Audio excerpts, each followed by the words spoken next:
Gini bos ceritanya. Bentar. Kenalan dulu ya. Kenalin nih, gue Rizal, salah satu karyawan swasta di kota yang bentar lagi tenggelam.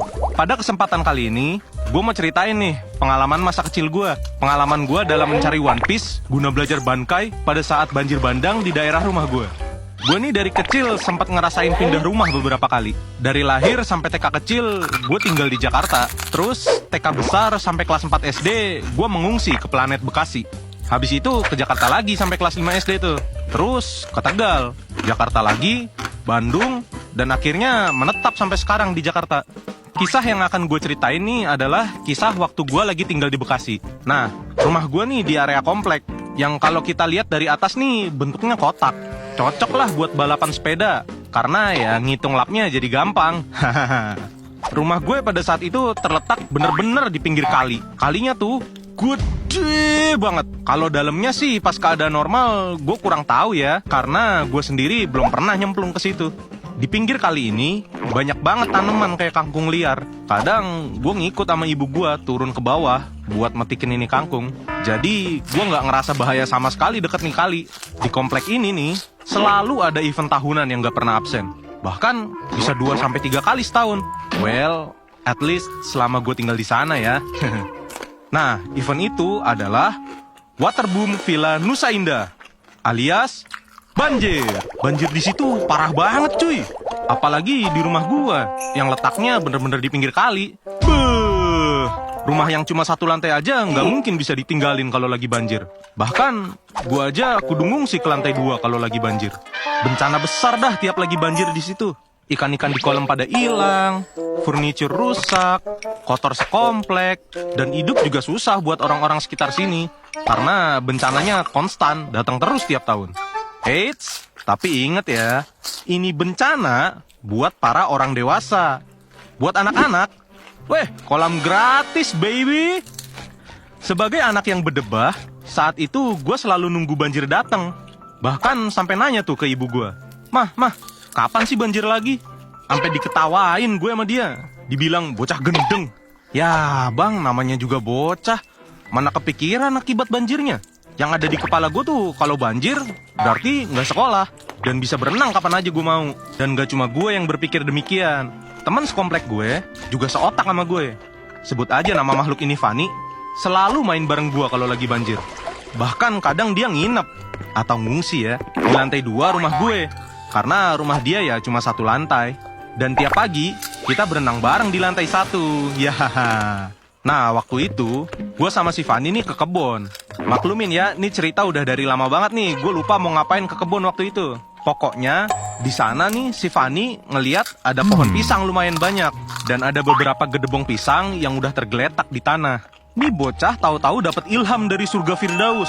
Dia langsung bilang ke gue, Jal, ini gedebong pisang kalau ditaruh di air ngambang kan ya? Gue ngangguk ngasih konfirmasi. Ya iyalah, namanya juga gedebong pisang. Terus dia nyeletuk lagi tuh. Gimana kalau kita kumpulin nih? Ntar kalau banjir, kita ikat. Terus kita bisa main perahu-perahuan keliling komplek.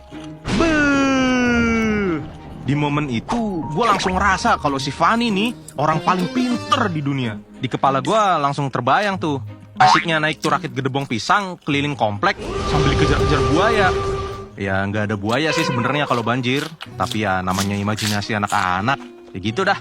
Langsung lah kita eksekusi rencananya. Kita langsung ke warung tuh beli tali rafia. Terus kita pinggirin tuh gedebong pisang supaya nggak diambil atau dibuang orang. Abis itu kita pulang dan berharap cepat banjir. Emang dasar bocah biadab. Doa kok minta banjir. Untungnya atau sialnya sih ya mungkin karena ini bencana. Gak lama setelah itu volume air di kali mulai naik. Pertanda kalau bentar lagi bakal ada banjir. Kondisi gedebong pisang kita juga udah perfect. Cukup kering, jadi enteng dan mengambang dengan sempurna. Langsunglah kita tusuk pakai kayu biar nyambung dan kita ikat erat supaya nggak hanyut pas banjir. Akhirnya banjir tiba di komplek kita. Gede banget banjirnya juga. Waktu itu airnya sampai ke dada abang gue. Sementara abang gue itu tingginya sekitar 170 cm. Jadi bisa kebayang lah ya sedalam apa. Tapi berhubung banjirnya terlalu dalam, kita gak dibolehin main berenang keluar. Bahkan di lantai 1 juga gak boleh. Ya waktu itu gue sama Fanny emang masih kecil, jadi Jadi banjir sedalam itu ya pasti kelelep. Setelah 2 hari banjirnya mulai surut tuh. Air udah nggak setinggi kemarin. Dan kita udah dibolehin buat berenang keluar. Langsunglah kita meluncur ke kebun. Apa yang terjadi habis itu? Kita berlayar lah. Masih di sekitaran kebun sih. Sambil latihan gerakin tuh rakit, kita berimajinasi macam-macam. Dari dikejar buaya sampai jadi bajak laut. Ya namanya bocah, imajinasinya masih mantep. Sampai akhirnya gue sama Fanny udah ngerasa kita udah jago tuh ngendaliin rakit. Kita langsung mau nyoba muterin komplek tuh. Nah kalau mau muterin komplek nih, kita harus ngelewatin depan rumah gue, which is di depan kali. Which is arusnya sangat kenceng pas banjir. Which is seluruh air banjir mengalir ke arah kali. Jadi sangat mudah buat bocah tengil yang mengapung di atas rakit seperti kita buat hanyut terbawa arus. Cuma ya bocah seumur kita pada saat itu mana ngerti. Yang ada di pikiran kita cuma berlayar.